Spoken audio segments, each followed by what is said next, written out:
स्वागत है आप सभी का इस वीडियो में। तो आज हम लोग इस वीडियो में देखने वाले हैं क्लास 10 का साइंस का chapter number 4 periodic classification of element का सेकेंड वीडियो। तो इसके पहले वाला वीडियो में हमने बेसिकली वहां पर डिस्कस कर लिया था कि एलिमेंट क्या होता है, एलिमेंट जब बहुत ज्यादा हो गए तो उसको अरेंज करने की जरूरत कैसे पड़ी, उसको अरेंज करने के लिए किसने किसने अपना आइडिया सजेस्ट किया, ये बातें हम लोग जो है वहां पर देख चुके थे। अच्छा, एक छोटा सा चीज, कल के वीडियो में मैंने क्या बोल दिया था कि मैटर का जो सबसे स्मॉलेस्ट होता है, स्मॉलेस्ट पार्ट जो होता है वो एलिमेंट होता है करके, वो थोड़ा सा मेरे से मिस्टेक हो गया था, उसको करेक्ट कर लीजिए। मैटर का सबसे छोटा पार्ट जो होता है एटम होता है, और उससे भी छोटा क्या होता है इलेक्ट्रॉन, प्रोटॉन, न्यूट्रॉन जो होते हैं क्या होते हैं, उसके पार्टिकल्स जो होते हैं सबसे छोटे होते हैं। इवन उनसे भी छोटा पार्टिकल जो है क्वार्क जो है ये जो है ढूंढा जा चुका है। तो अभी तक हमको जो नोन है उसमें सबसे छोटा जो है एटम, और उससे भी छोटा क्या है आपकी इलेक्ट्रॉन, प्रोटॉन और न्यूट्रॉन है। तो कल के वीडियो में मैंने उसको गलत बोल दिया था, उसको आप करेक्ट कर लीजिएगा, ठीक है। बच्चे ने कमेंट भी किया हुआ था। चलो, हमने कल पढ़ा था कि जब हमारे पास बहुत सारे एलिमेंट हो गए थे तो उसको अरेंज करने के लिए हमने क्या किया, कुछ लोगों ने आइडिया दिया, कुछ साइंटिस्ट ने आइडिया दिया। उसमें जो पहला आइडिया जो दिया था किसने दिया था, डोवेनायर ने दिया था। उन्होंने 3-3 का पेयर बनाया था, और 3-3 का पेयर बनाने के बाद उन्होंने बोला था कि पहले वाले और तीसरे वाले के मास का एवरेज अगर निकालते हैं तो मिडिल वाले के क्या होता है वो बराबर होता है, ऐसा उन्होंने कहा था। फिर उसके बाद आया था न्यूलैंड। न्यूलैंड ने क्या बताया था, जो म्यूजिक के जो नोट्स होते हैं उन 8 नोट्स के बेसिस पर उन्होंने बोला था कि एटॉमिक नंबर भी क्या होते हैं 1 से लेकर 7, और 7वें के बाद जो 8वां नंबर का जो एटम होता है उसकी प्रॉपर्टी पहले वाले से क्या होती है, बिल्कुल जो है मैच होती है। सारे गामा पाधा नी, उसके बाद साफ फिर से क्या होता है रिपीट होता है, ऐसा उन्होंने कहा था। वो दोनों के मॉडल जो है क्यों फेल हुए थे हम लोग डिस्कस कर चुके हैं। अब उसके बाद जो अगला मॉडल लेकर आते हैं उनका नाम है लोथर-मेयर। सो लोथर-मेयर्स एटॉमिक वॉल्यूम कर्व। इन्होंने क्या किया, जितने भी इनके जमाने में, इनके समय में जो भी नोन एलिमेंट्स थे उसको जो है उन्होंने एक जो है अरेंज करना चालू किया एक ग्राफ के फॉर्मेट में, उसके वॉल्यूम और उसके मास के बेसिस पर। उन्होंने क्या किया, एक साइड जो उन्होंने क्या किया एटम के वॉल्यूम को रखा, और दूसरे साइड जो उन्होंने क्या किया उसके एटॉमिक मास को रखा, ठीक है। तो अगर हम लोग एक ग्राफ ड्रॉ करें, एक्स एक्सिस और वाई एक्सिस ड्रॉ करते हैं अगर हम लोग, तो ये हमारा वाई एक्सिस हो गया और ये हमारा एक्स एक्सिस हो गया। तो एक्स एक्सिस और वाई एक्सिस, वाई एक्सिस में उन्होंने क्या रखा, एटम के वॉल्यूम को जो है रखा, और दूसरे साइड जो उन्होंने क्या किया उसके मास को जो है इस तरीके से अलग अलग ग्राफ बना के जो है उन्होंने रखना उसको चालू किया। जब उन्होंने क्या किया, इसको इस तरीके से अरेंज किया, तब उन्होंने पाया कि कुछ कुछ जो सिमिलर एलिमेंट्स होते हैं जिनकी प्रॉपर्टीज क्या होती है सेम होते हैं, वो एक ही लेवल पर क्या करते हैं एग्जिस्ट होते हैं, और जिनकी प्रॉपर्टी अलग अलग होती है वो उस ग्राफ के क्या होते हैं अलग अलग प्लेस पर जो है होते हैं। एक बार जो है आप अपने बुक को निकाल कर देख भी सकते हैं। मैं आपको थोड़ा सा हिंट देने के लिए जो है ग्राफ जो है आपको ड्रॉ कर देता हूं। तो देखो, अगर आपको बुक में पेज नंबर 51 में जाएंगे तो वहां पर आपको दिखेगा कि यहाँ पर सबसे पहले क्या है, हाइड्रोजन है, ठीक है, हाइड्रोजन है। फिर इसके बाद जो है यहाँ गए तो यहाँ पर उन्होंने किसको रखा, हीलियम को रखा। फिर हीलियम के बाद यहाँ आए तो लिथियम को रखा। फिर इस तरीके से जो है अलग अलग तरीकों से जो है उन्होंने क्या किया, एटम्स को जो है रखना चालू किया। पोटेशियम यहाँ आ गया, फिर यहाँ पर इस तरीके से बहुत सारे अरेंजमेंट किए और इस तरीके से जो है अरेंज हुआ, ठीक है। तो अब देखो, उन्होंने जब ऐसा ग्राफ को ड्रॉ किया, ग्राफ को डिटेल से देख सकते हैं, तो उन्होंने बोला कि ग्राफ के जो टॉप में जो एलिमेंट्स हैं, जैसे यहाँ पर देखो हीलियम है, पोटेशियम है, रुबिडियम है, इन सब की जो प्रॉपर्टी है क्या होती है एक जैसी होती है करके इन्होंने बताया। उसी तरीके से जो बॉटम में जो रहने वाले जो एलिमेंट्स हैं इनकी भी प्रॉपर्टी क्या है एक जैसी होती है करके इन्होंने जो है समझाया, ठीक है। तो बेसिकली ये ग्राफ कैसे बना है, एक साइड हमारा वॉल्यूम है और दूसरे साइड हमारा क्या है मास है, ठीक है।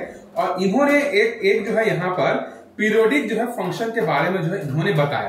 पीरियोडिक फंक्शन का मतलब ये होता है कि एक सर्टेन लिमिट के बाद वही प्रॉपर्टी क्या होती है फिर से रिपीट होती है, उसको हम लोग बोलते हैं पीरियोडिक। जैसे आप समझ सकते हो, जैसे म्यूजिक का जो नोट था न्यूलैंड का, वो भी क्या था एक पीरियोडिक फंक्शन ही तो था ना, कि 1 2 3 4 5 6 7, 7 के बाद जो 8वें नंबर की प्रॉपर्टी वो पहले जैसी होगी, फिर 9 10 11 12 13 14 15 16वें नंबर की प्रॉपर्टी फिर उसके जैसी होगी।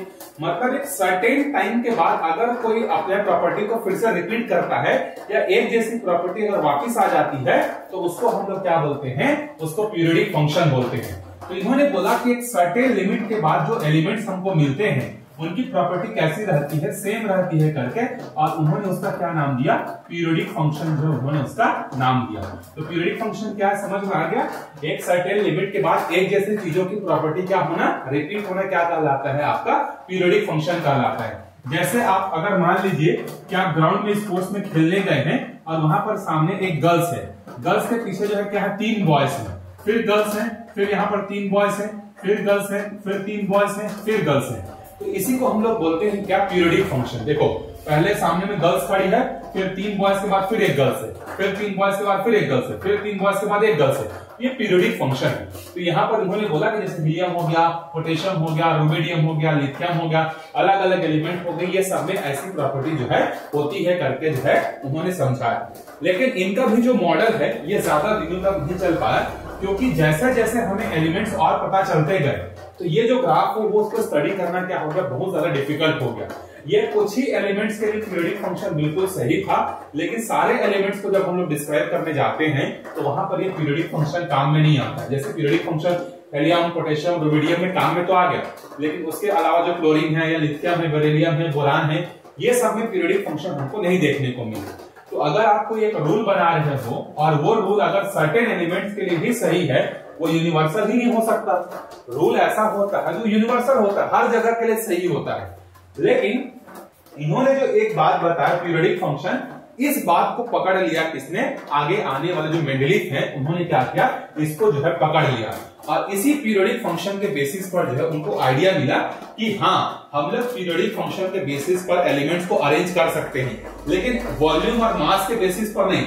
उन्होंने बोला हम एटॉमिक मास के बेसिस पर क्या कर सकते हैं, हम लोग जो है इसको अरेंज कर सकते हैं। तो हम लोग आगे देखते हैं, लोथर मेयर के एटॉमिक मॉडल के बाद जो अगला जो एलिमेंट्स को अरेंज करने के लिए जो है आइडिया दिया था, उनका नाम है मेंडलीफ। आप साथ ही साथ बुक भी अगर आपके पास होगा तो और अच्छे से समझ में आएगा, क्योंकि ग्राफ जो है यहाँ पर जैसे लोथर मेयर का जो कर्व का जो ग्राफ है वो आपको डिटेल्स अच्छे से जो है दिखेगा।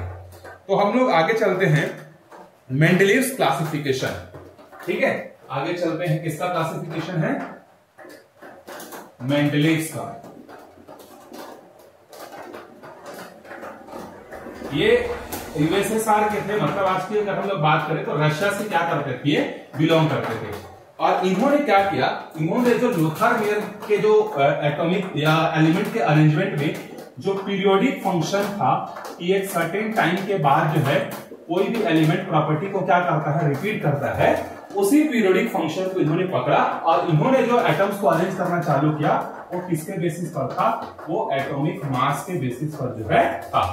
इसको भी आप देख सकते हैं कि इन्होंने जो है एक नए तरीके से, ठीक है, लोथर मेयर का जो कर्व था वो कुछ हद तक ठीक था, लेकिन उसको स्टडी करने में बहुत ज्यादा डिफिकल्ट था, क्योंकि एक साइड वॉल्यूम था, दूसरे साइड मास था, फिर उसको खोजोगे, फिर उसको मिलाओगे। लेकिन इन्होंने क्या किया, मेंडलीफ ने जो है चीजों को आसान बना दिया। याद रखिए, जिंदगी में वही चीज सक्सेसफुल होता है जिसको पढ़ना लिखना या कोई भी चीज जो होती है जो लोगों के लिए आसान होती है। ठीक है, तो मेंडलीफ ने वही काम किया, उन्होंने एलिमेंट्स को अरेंज इस तरीके से सिंपल फॉर्मेट में कर दिया कि हाँ लोग भी अब उसको बड़े आराम से क्या कर सकते थे, समझ सकते थे। तो एक बार हम लोग देख लेते हैं कि उनका जो एटॉमिक मॉडल था वो कैसा था।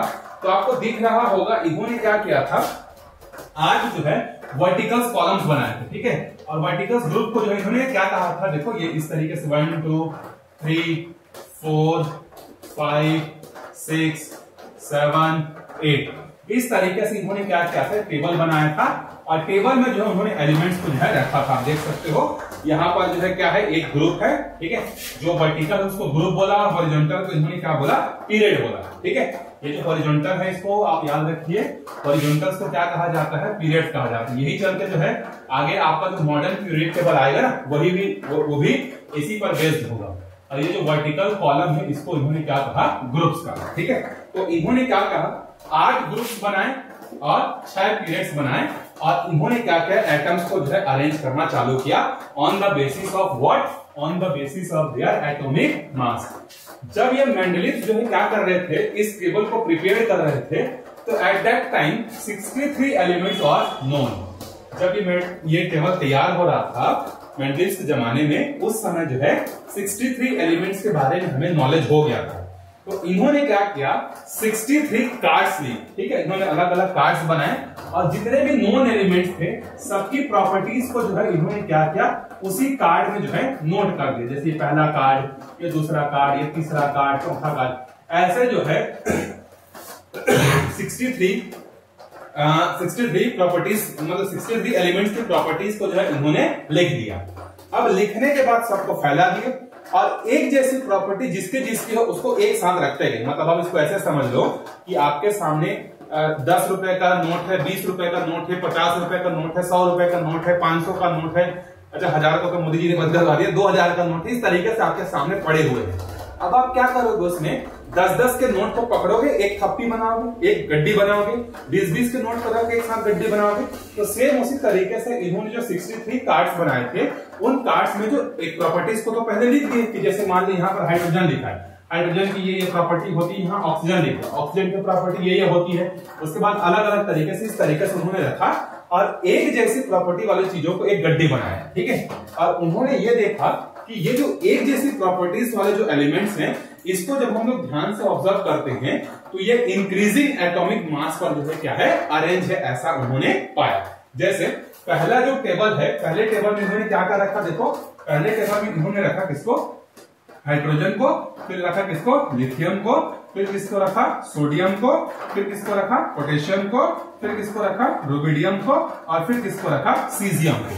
अब इन्होंने इस तरीके से रखा तो अब देखो इन्होंने ये पाया कि जो प्रॉपर्टी जो है पोटेशियम की है वही प्रॉपर्टी किसकी है, लिथियम की है, वही प्रॉपर्टी किसकी है, सोडियम की है। ये सब एक गड्डी है, एक मतलब एक डब्बे में इस तरीके से रखा हुआ था। इसी तरीके से दूसरे ग्रुप में जो भी एलिमेंट आ रहे थे उसकी भी प्रॉपर्टी क्या थी, एक जैसी थी, ठीक है। तो यहाँ पर ये जो मॉडल है काफी हद तक जो है क्या होता है, सक्सेसफुल हो जाता है, क्योंकि उस समय जब ये मेंडलीव के टेबल तैयार कर रहे थे, अपना एक्सपेरिमेंट कर रहे थे, तो मात्र 63 एलिमेंट्स के बारे में पता था। लेकिन बाद में जब और भी एलिमेंट्स आते गए, फिर और एक्सपेरिमेंट होते गए, तो जब हमें आइसोटोप, आइसोबार ये सब के बारे में पता चलता गया, तो ये मॉडल भी कुछ हद तक जो है क्या हो जाता है, फेल हो जाता है। और इन्होंने क्या किया था, देखो अभी हम लोग इसका डिमेरिट पढ़ेंगे कि मेंडलीव का जो क्लासिफिकेशन है वो फेल क्यों हो गया, उसको हम लोग देखेंगे। तो पहले तो हम लोग देखते हैं कि ये जो मेंडलीव का जो मॉडल है या इनका जो क्लासिफिकेशन है, इसने क्या क्या अचीवमेंट्स जो है किया, ठीक है। पहला है देखो, used in the study of elements, ठीक है। इन्होंने क्या किया, एलिमेंट्स को स्टडी करने के लिए बहुत अच्छे तरीके से, सिस्टमैटिक तरीके से जो है इन्होंने ग्रुप्स और पीरियड्स बना दिए, जिसको पढ़ना क्या था, बहुत ज्यादा आसान था, ठीक है। जैसे हीलियम है, लिथियम है, पोटेशियम, सोडियम है, पोटेशियम है, रुबिडियम है, सीजियम है, एक जैसी चीजों को एक साथ इन्होंने रखा, तो उनके बारे में समझना, उसके बारे में जानना, उसकी प्रॉपर्टीज को स्टडी करना क्या हो गया, बाकी लोगों के लिए जो है क्या हो गया, बहुत ज्यादा आसान हो गया। तो पहला तो इनका अचीवमेंट ये है कि इन्होंने जो टेबल बनाया वो टेबल क्या था, बहुत ज्यादा इजी था। उसके बाद देखो, useful in discovery of new elements. अब देखो मेंडलीव जो है एक तरीके से बोले तो जादूगर या भविष्यवाणी जानते थे, ऐसा समझ लीजिए। मेंडलीव ने क्या किया था, अपना जो भी ये जो टेबल जो बनाया था, ठीक है, इसमें बहुत सारे खाली जगह छोड़ दिए थे। उनको ये आइडिया था कि दुनिया में सिर्फ और सिर्फ 63 एलिमेंट्स नहीं हो सकते, इसके अलावा भी और एलिमेंट्स हो सकते हैं, ऐसा उनका भरोसा था। तो उस समय 63 पता था, तो 63 को इन्होंने रखा और बीच बीच में इन्होंने क्या कर दिया था, खाली जगह छोड़ दिया था, ताकि इन फ्यूचर क्या होता है, अगर नए नए एक्सपेरिमेंट्स होते हैं और नए एलिमेंट्स के बारे में पता चलता है, तो उसको हम लोग इस टेबल में क्या कर सके, अरेंज कर सके। तो दूसरा अचीवमेंट ये था, पहला अचीवमेंट था इजी था स्टडी करना सबके लिए, दूसरा था नए एलिमेंट्स को जो है क्या मिल रहा था, मौका मिल रहा था कि ढूंढा जाएगा तो उसको यहाँ पर रखेंगे करके। आगे है, इन्होंने क्या किया, correction in disputed atomic weights, मतलब यहां पर उन्होंने कुछ इस तरीके से एटम्स को अरेंज किया था, जहां पर देखो इनका बेसिस क्या था, इंक्रीजिंग एटॉमिक मास था, ठीक है। क्या था इनका बेसिस जो है, इंक्रीजिंग एटॉमिक मास था। तो इन्होंने कई जगह पर क्या किया, जो कम मास वाले हैं उसको पहले रख दिया, और जो ज्यादा मतलब सॉरी, जैसे मान लेते हैं दो एलिमेंट है, एक का नाम ए है, इसका एटॉमिक मास मान लेते हैं 60 है, और बी है, इसका एटॉमिक मास 56 है। तो इन्होंने क्या किया था, अब इंक्रीजिंग अगर एटॉमिक मास के बेसिस पर टेबल बना है, तो पहले छोटा मास वाला आना चाहिए, फिर उसके बाद बड़ा मास वाला आना चाहिए। लेकिन इन्होंने क्या किया, इन्होंने ए को पहले रख दिया और बी को क्या कर दिया, बाद में रख दिया। मतलब इन्होंने पहले जो है ज्यादा मास वाले को पहले रखा, फिर कम मास वाले को जो है आगे रख दिया। ये जब पता चला साइंटिस्ट को तो उन्होंने क्या किया, इसका करेक्शन भी जो है इन्होंने कर दिया। ये इनका तीसरा अचीवमेंट है कि हाँ अगर कोई गलती है तो उसको हम करेक्ट कर सकते हैं करके। ठीक है, उसके बाद है स्पेस फॉर इनर्ट गैस। ठीक है, अब देखो स्पेस फॉर इनर्ट गैस, यहां पर एक वर्ड आया है इनर्ट गैस। ठीक है, अब इनर्ट गैस क्या होता है, देखो ये ऐसे ग्रुप ऑफ एलिमेंट्स हैं जो कि कौन से फॉर्मेट में होते हैं, फिजिकल फॉर्म इसका क्या होता है, गैस होता है। और ये ऐसे होते हैं जो जनरली किसी भी के साथ जो रिएक्शन करना पसंद नहीं करते हैं। ये आगे आप 11th में 12th में जब जाएंगे तो वहां पर पढ़ेंगे कि इनका जो ऑक्टेव होता है, इनका जो लास्ट वाला जो ऑर्बिट होता है, वो लास्ट वाले ऑर्बिट में या तो 2 इलेक्ट्रॉन होते हैं या तो 8 इलेक्ट्रॉन हो जाते हैं। और जिसका भी किसी भी एलिमेंट के या किसी भी एटम के आखिरी वाले ऑर्बिट में हीलियम को छोड़कर अगर 8 जो है क्या होते हैं एटम या 8 इलेक्ट्रॉन्स जो हैं आखिरी ऑर्बिट में पहुंच जाते हैं, मतलब वो समझ लो मोक्ष की प्राप्ति जो है उसको हो गई, तो उसको दुनिया के किसी दूसरे एलिमेंट के साथ रिएक्शन करने की कोई जरूरत जो है नहीं है। वही प्रॉपर्टी कौन रखते हैं, आपके इनर्ट गैस रखते हैं। और इनर्ट गैस में कौन आता है, जैसे हीलियम आता है, आपका नियॉन आता है, इसके बाद जो है आर्गन आता है। तो ऐसे बहुत सारे गैसेस थे जो कि क्या थे, किसी के साथ रिश्ता रखना पसंद नहीं करते थे। रिश्ता न रखने का कारण क्या था, कोई भी आदमी या कोई भी एलिमेंट मोक्ष की प्राप्ति तब करेगा जब उसके लास्ट वाले ऑर्बिट में हीलियम को छोड़कर अगर 8 इलेक्ट्रॉन हो जाएंगे। तो आप नियॉन का इलेक्ट्रॉन कॉन्फ़िगरेशन पढ़ेंगे तो पहले ऑर्बिट में आएगा 2 और दूसरे में आएगा 8। आर्गन का पढ़ेंगे तो आएगा 2, 8 और 8, इस तरीके से हो जाता है। तो आखिरी वाले ऑर्बिट जो है इसमें 8 हो जाते हैं, इसीलिए किसी के साथ क्या करते हैं, रिएक्शन नहीं करते हैं, इसीलिए इनको इनर्ट गैस कहा जाता है। तो इन्होंने क्या किया था, एक पूरे के पूरे ग्रुप को जो है खाली छोड़ दिया था कि आगे चलकर हमें इनर्ट गैस पता चलेंगे। और बाद में हाँ पता चला भी, हमें नए नए एक्सपेरिमेंट्स होते गए, तो हमें नियॉन के बारे में पता चला, आर्गन के बारे में पता चला। और भी जो है इन्होंने क्या किया, अलग अलग इनर्ट गैसेस जो थे उनके लिए जो है स्पेस जो है इन्होंने छोड़ दिया था। ठीक है, ये मेंडलिस्ट की जो है क्या है, स्पेशलिटी है। इसके बाद इन्होंने जो है क्या क्या कुछ आर कुछ एच इस तरीके के जो है नोटेशन यूज किए ताकि एलिमेंट्स के ग्रुप को क्या कर सके, डिफाइन कर सके। ठीक है, जैसे आप देखोगे तो पहले वाले ग्रुप में जो है इन्होंने क्या नाम रखा, इसका जो है R2O रखा, दूसरे वाले का नाम इन्होंने RO रखा ऑक्साइड्स के बेसिस पर। ठीक है, कि ये जो है क्या करेंगे, इस तरीके का एलिमेंट जो है बनाएंगे करके। जैसे R2O मतलब इसमें से जो एलिमेंट होंगे वो 2 होंगे और ऑक्सीजन कितना होगा, 1 होगा। जैसे H2O है कि नहीं, हाइड्रोजन के 2 एलिमेंट, ऑक्सीजन के 1 एलिमेंट। Li2O, Na2O, इस तरीके से जो है इन्होंने रखा। उसी तरीके से अगला जो RO है, RO में जैसे यहाँ पर है आपका देख लो, RO में यहाँ पर है बेरिलियम है, यहाँ क्या है, मैग्नीशियम है। तो R के जगह एलिमेंट्स थे, तो RO मतलब क्या बनेगा, MgO। ठीक है, उसी तरीके से तीसरा में देखो क्या है, R2O3 और यहाँ पर है आपका एल्यूमिनियम। एल्यूमिनियम का मतलब हो जाएगा Al2O3। तो इस तरीके से ऑक्सीजन के साथ वो रिएक्शन करेंगे करके उन्होंने प्रत्येक ग्रुप का जो है इस तरीके से नोमेनक्लेचर जो है कर दिया था। हाइड्रोजन के साथ कैसे रिएक्शन करेंगे उसके लिए इन्होंने RH, उसके बाद जो है देखो RH2, इस तरीके से उन्होंने क्या किया था, क्लासिफिकेशन जो है किया था। ये इनका एक और अचीवमेंट है कि कंपाउंड कैसे बन सकते हैं। ठीक है, तो अभी तो हमने क्या किया, मेंडलीव के जो है उसके हमने प्रॉपर्टीज को डिस्कस किया, तो उसके मॉडल के अच्छा बातें क्या क्या थी। ठीक है, अब देखते हैं ये जो लिमिटेशन है पीरियोडिक टेबल का वो क्या था। पीरियोडिक टेबल का लिमिटेशन ये था कि हाइड्रोजन का जो प्लेस है ना वो अनसर्टेन था।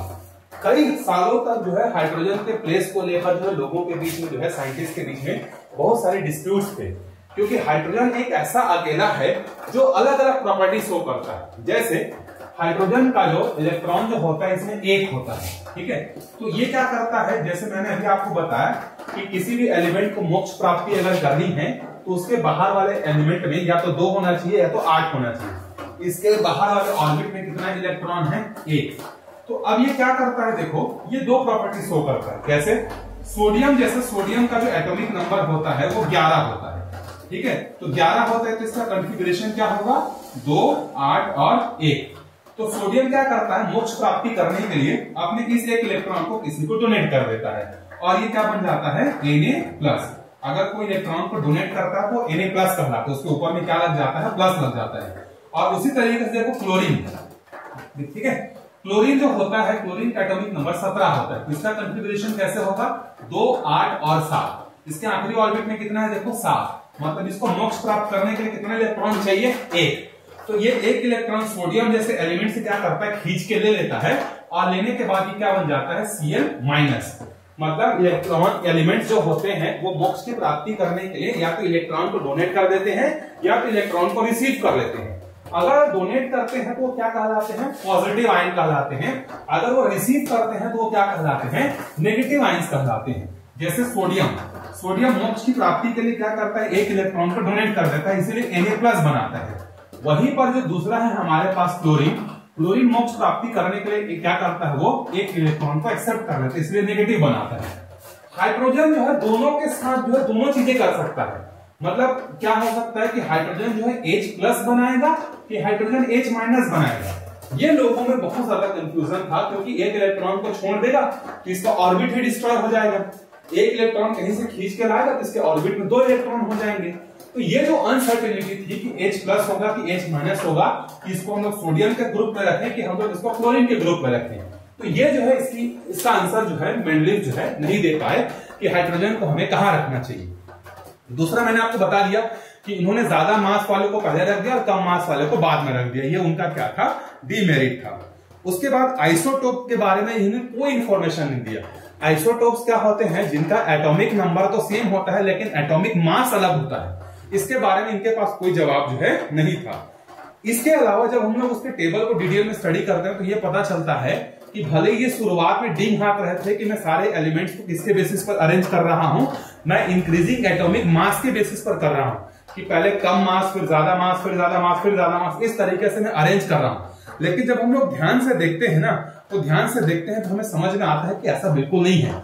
इनके बहुत सारे एलिमेंट्स ऐसे थे, सिर्फ एक नहीं था। जैसे मैंने आपको एग्जांपल बताया ए और बी वाला कि इसका मास ज्यादा था इसको पहले रख दिया, बी वाले का मास कम उसको बाद में रख दिया, ऐसा नहीं था। ये सिर्फ एक ही के साथ नहीं था, ऐसे और भी बहुत सारे थे जहां पर कहीं मास बढ़ जा रहा था, फिर डाउन हो जा रहा था, कम हो जा रहा था, ज्यादा हो जा रहा था। अरे भाई तुम रूल बना रहे हो तो रूल ऐसा होना चाहिए कि अगर इंक्रीजिंग है तो इंक्रीजिंग ही रहे, डिक्रीजिंग है तो डिक्रीजिंग ही रहे। लेकिन मेंडलीव जो है अपना जो है बहुत अच्छा काम तो किए, लेकिन कुछ कुछ जो है क्या होता है अनसक्सेसफुल हो गए कुछ कुछ जगह पर। ठीक है, कोई भी चीज जब बनाई जाती है तो एक ही बार में परफेक्ट नहीं बनता है। ठीक है, जैसे मेंडलीव को आइडिया मिला पीरियोडिक फंक्शन का। पीरियोडिक फंक्शन का मतलब एक सर्टेन लिमिट के बाद सेम एलिमेंट वाले जो प्रॉपर्टीज, मतलब सेम प्रॉपर्टीज वाले जो एलिमेंट होते हैं वो अपने आप को रिपीट करते हैं। उन्हीं आइडिया से इसने झिंगा लाला किया कि नहीं, मेंडलीव ने अपना टेबल बना दिया और काफी सालों तक ये एक्सेप्टेबल भी था। फिर जो है मेंडलीव के क्लासिफिकेशन से जो है मोस्ले, हेनरी मोस्ले, उनको आइडिया मिलेगा और हेनरी मोस्ले क्या करेंगे, अपना एक नया पीरियोडिक टेबल बनाएंगे जिसको हम लोग आज क्या बोलते हैं, मॉडर्न पीरियोडिक टेबल। तो साइंस की खूबसूरती यही है कि साइंस में कोई भी चीज अल्टीमेट नहीं होता है। मतलब हम ये नहीं बोलेंगे कि मेंडलीव ने जो टेबल बनाया ये यूनिवर्सल है, कभी खत्म नहीं होगा, डिस्ट्रॉय नहीं होगा, ऐसा कुछ भी नहीं है। जैसे हम लोग पढ़ते हैं न्यूटन का यूनिवर्सल ग्रेविटेशनल लॉ, तो अभी तक जो हमें नॉलेज पता है उन सारे क्वेश्चंस के आंसर जो है हम लोग न्यूटन के ग्रेविटेशनल लॉ से हम लोग दे सकते हैं। लेकिन कल को मान लो कुछ एक नया प्रॉब्लम जनरेट हो गया जहां पर न्यूटन का जो यूनिवर्सल ग्रेविटेशनल लॉ है वो उसको एक्सप्लेन करने में फेल हो गया, तो न्यूटन के बाद कोई और आएगा जो अपना मॉडल लेकर आएगा। जैसे मैंने अभी आपको बताया कि पहले जो है एटम को सबसे छोटा माना जाता था। ठीक है, फिर पता चला कि जो एटम है वो भी तो क्या है, बहुत सारे छोटे छोटे पार्टिकल से मिलकर बना है, इलेक्ट्रॉन, प्रोटॉन, न्यूट्रॉन। अब इसके बारे में भी जब लोगों को मतलब खाना हजम नहीं हुआ समझ लो, तो और भी जब डिटेल स्टडी किया तो पता चला कि इलेक्ट्रॉन प्रोटॉन से भी और भी छोटा एक और चीज होता है, क्वार्क, जो मैंने स्टार्टिंग के वीडियो में आपको बताया था कि सबसे छोटा जो रिसेंटली जो भी डिस्कवर्ड हुआ है वो आपका क्वार्क है करके। ठीक है, तो इसी तरीके से साइंस में कोई भी चीज जो होता है वो फाइनल नहीं होता है, आगे उसमें हमेशा जो है अपॉर्चुनिटीज रहती ही है। तो इसी से मेंडलीव ने क्या किया, आपका लोथर मैन से आइडिया लिया और अपना टेबल बना, काफी हद तक सक्सेसफुल भी हो गए। फिर इनसे आइडिया लेकर मोस्ले बनाएंगे।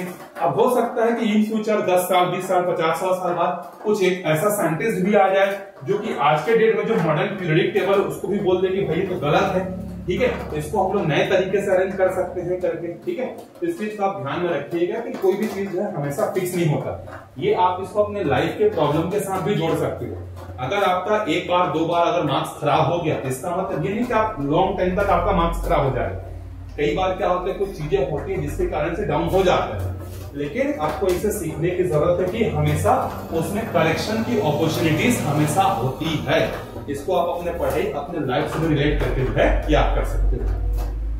चलिए, ज्ञान की बातें थोड़ा ज्यादा हो गया, मिलते हैं अगले वीडियो में जहां पर हम लोग मौसले भाई साहब के बारे में पढ़े थे, अब पढ़ेंगे और उनके जो मॉडर्न पीरियडिक टेबल है उसके बारे में हम लोग पढ़ेंगे, उसकी क्या क्या खूबसूरती है, उसमें क्या क्या डीमेरिट्स हैं, ये सारा का सारा अगले वीडियो में हम लोग डिस्कशन जो है करेंगे। और एक और चीज, मैं जितना आपको बोलता हूँ कि चैनल को सब्सक्राइब कर दीजिए करके, उतने लोग क्या करते हैं, अनसब्सक्राइब करते जा रहे हैं, मतलब मेरे सब्सक्राइबर उल्टे डाउन होते जा रहे हैं। ठीक है, डाउन मत करिए, पढ़ते रहिए अच्छे से। ठीक है, सब्सक्राइब कर दीजिए। मिलते हैं अगले वीडियो में, तब तक के लिए बाय बाय।